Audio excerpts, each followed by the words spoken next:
So the government offering rank and file members a 4% increase on their basic salary is an insult, to be honest. And this goes to show you how much they value the invaluable work being done by our police officers in this country. As a friend of mine once said, the reality is, as officers, we signed up to be the unwanted, doing the unthinkable for the ungrateful. I think it's pretty fair to say that police officers are one of the most essential, right, public servants in the entire world, and they are treated as professionals and are paid as professionals. But that is not the case here in Jamaica, and let me put this into perspective. Before joining the JCF, pretty much everybody everywhere had this perception that police officers are well paid and get a lot of benefits. No, when I was joining the JCF, they never told us, right, how much we were gonna get paid, but they told us that we were well paid. And since then, I've come to realize that we really not make much. If you are not aware, this is the number one reason why police officers are leaving the JCF in droves, right, and taking up jobs overseas. The government spends millions of dollars to train one police over a period of 8 to 9 months. That's a huge investment. But in less than 5 years, that police officer resigns because a better opportunity presents itself. Some join the police departments in the Caribbean, some join the US or British Army, simply because the difference in salary is night and day. I remember some years ago I was talking to a friend who lives in England about how much I get paid as a police officer in Jamaica, and I converted my salary into pound sterling because she did not understand the Jamaican currency. When I told her the figure, she asked if I was doing a part-time job.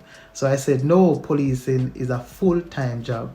And her response was, I can never forget that a modern day slavery. No, as the Honorable Minister, Dr. Horace Chang, would have said once, police officers are glorified security guards. But I would say, sir, with all due respect, you can remove the glorified because there is no glory in it. The majority of Jamaicans continue to have this misconception that police officers make enough money. But the reality is some call center employees or even security guards, as a matter of fact, work better salaries than police officers. The starting salary of someone who decides to join the JCF in 2022 is $72,000.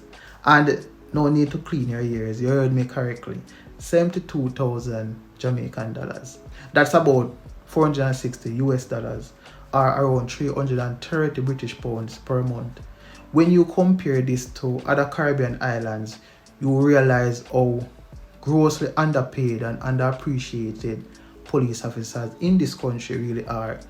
The starting salary of a police officer in Cayman, right, in the Cayman Islands, sits around 3,000 to 3,500 US dollars per month.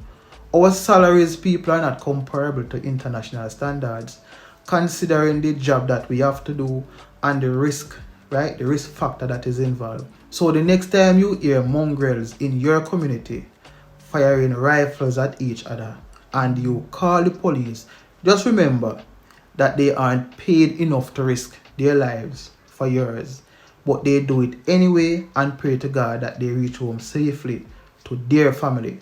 If there's one thing that we can all agree on, is that police officers should be well paid, right, and well taken care of, so that they can focus on doing their jobs and do it with professionalism and with a little integrity. What is $72,000? My traveling expenses alone for 1 month is $20,000, lunch not included. And so this begs the question, what is 4% increase in a time like this when cost of living gone through the roof?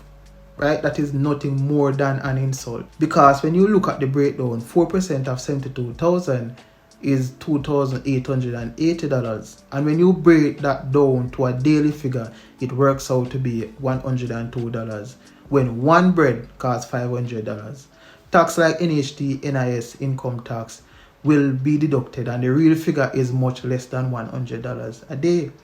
that can't make a difference to anybody, right? Who have families to feed, expenses to take care of, loans and mortgages to service, rent to pay. Gas has increased in the region of 80%. Water and electricity increased. Flour increased. Chicken has increased 6 to 8%, right? Chicken back increased.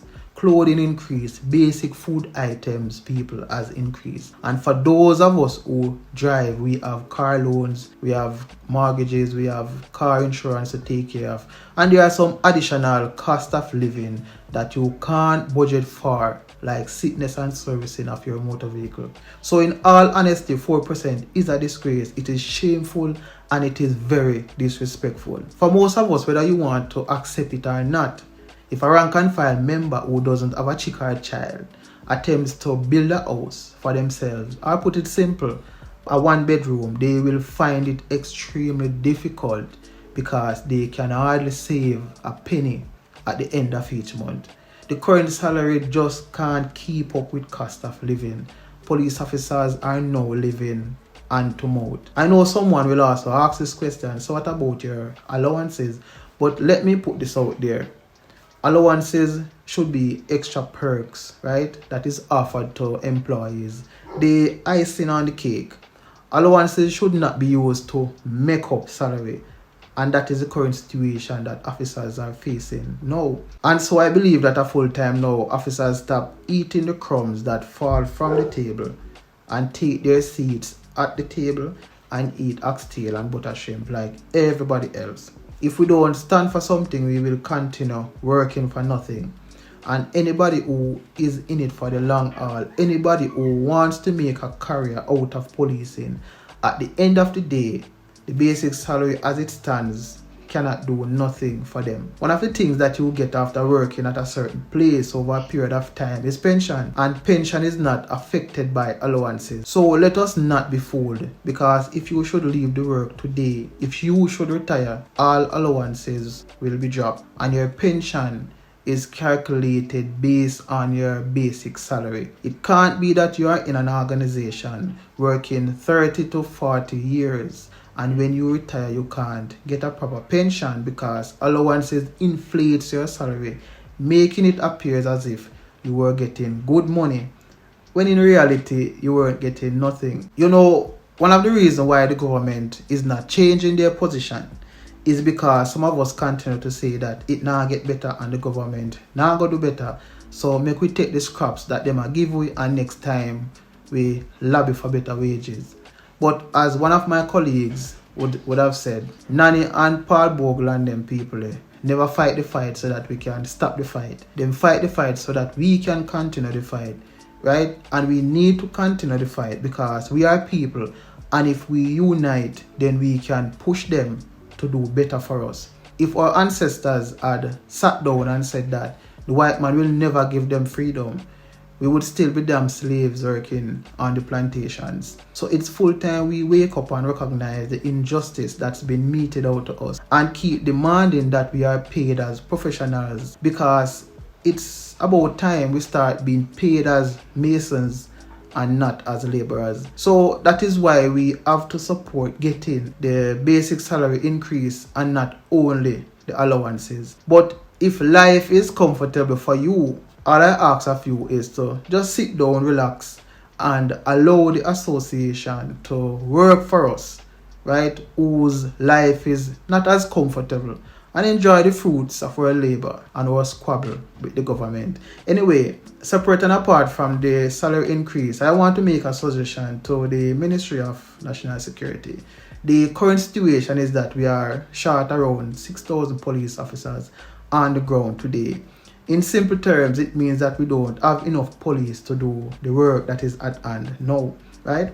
And currently you have police officers who are working 2 to 3 jobs here and there to make ends meet every month. These police officers who are already in the system would be more than willing to make up for the shortage by doing overtime if they are being paid for it, right? As a matter of fact, majority would jump at the opportunity rather than expose themselves to the risk of standing up at Mr. Chin doorway doing security work. So my suggestion here is to engage these officers, right? And to have them make up for the shortfall and pay them for the overtime, right? That should be a win-win for everybody.